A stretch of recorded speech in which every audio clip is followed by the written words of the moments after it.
Hello, everyone. I'd like to take a few minutes to introduce myself to everybody. My name is Richard Macias. I live in Anchorage, Alaska, just outside in a little community called Eagle River.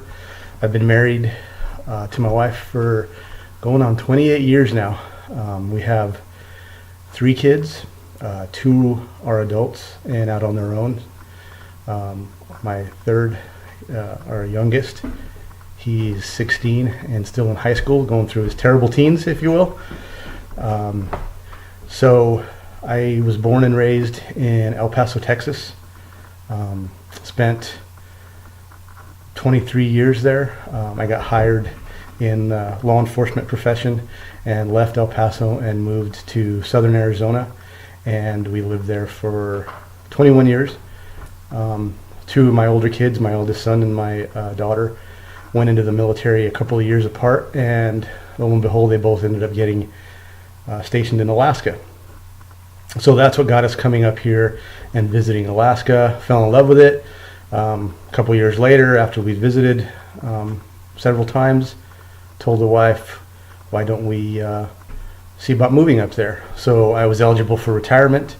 I took my retirement from Arizona, and I was able to get another job up here in Alaska, also in law enforcement. So we made the move up here and been up here for going on 2 years now. This will be my second semester here at Wayland. I'll be studying for currently applied associates of applied science degree in law enforcement, and eventually what I'm trying to get to is a bachelor's degree in justice administration, considering that I'm going to be in law enforcement for the foreseeable future, as far as I can tell, until I just get bored and decide that I don't want to do it anymore.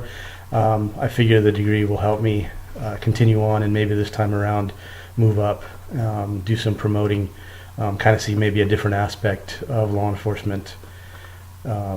So prior to starting at Wayland, it had been well over 20 years since I had been in a college class. I had never taken online classes, so it's been a new experience doing that.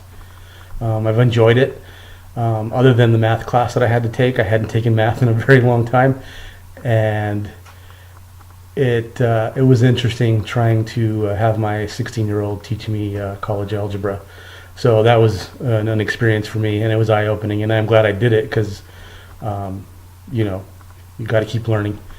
Eventually what I would like to do is retire and maybe continue with my education after retirement, and maybe teach a few courses, either high school, maybe college, in the criminal justice field. We'll see how that goes. As far as public speaking goes, during my time with my police agencies that I've worked for, I became a instructor. So I've taught new recruits coming into the academy. I've taught the old guys yearly updates, things like that. Didn't have a whole lot of public speaking experience prior to that. I wouldn't say that I'm a natural to public speaking, but I think I'm actually a little more awkward and nervous about actually recording it than I am to talking to people anymore. I've been doing that for a little while. So it doesn't bother me to get up and teach a class. And I guess part of my comfort level really comes dependent on how comfortable I am with the material that I'm teaching. So hopefully with this class I'll learn some new techniques, learn some of the theories behind it, and hopefully that helps me later on with my ongoing career. So that's pretty much it. I look forward to the semester. I look forward to watching everybody's speeches, getting some feedback and getting some good feedback on my mistakes, because I know I make a few. So thank you for watching. Good luck to everybody, and we'll see you throughout the semester.